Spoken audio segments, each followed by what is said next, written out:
The one thing that I work on continuously is internal integrity. In simple terms, internal integrity is the ability to stay on track no matter what is happening around us. It is our ability to stick to our own rules. These rules might pertain to health, work, relationships, career, or whatever, but it is usually intentions that are important to us personally. These rules can be habits like daily exercise, or it can be a way of being. For example, an intention to be mindful.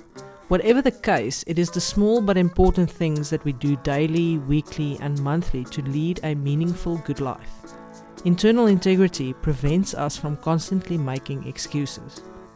Internal integrity is the thing that allows us to move in the direction of our dreams, because if our intentions align with the direction that we are moving in, then we are on our path.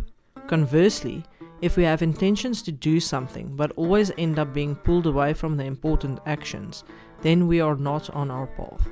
This seems obvious but not necessarily easy to do. I have to constantly guard against too many daily distractions. There are so many things that ignite emotions of outrage and fear on the media and elsewhere. Internal integrity helps us to not get distracted by these things. Internal integrity is not something that someone else can assess for us. It is the one thing that we must assess for ourselves. It is not a test that we can half-heartedly study for. It requires us to be brutally honest with ourselves. I have periods of time where I fall into emotional turbulence.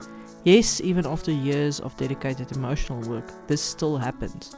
During these times, I often feel myself slipping out of internal integrity. This usually takes the form of going into mental loops about circumstances and not prioritizing my daily exercise, writing, reading, etc. If I'm going around in fear or anger loops, I have less energy for creativity, health, and those relationships that matter. As simple as that. It is easy to neglect the important things and constantly tend to the outer things that trigger us emotionally. In some ways, it can also be comfortable because if we are captivated by whatever is going on out there, then we have no time to turn inward. Turning inward requires courage.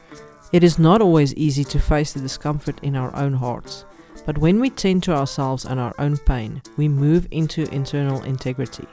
At this point, we are no longer trying to fix something out there, but working on our own internal discordance. Cultivating internal integrity is a difficult and long process, but it is the way to move beyond the immature parts of ourselves.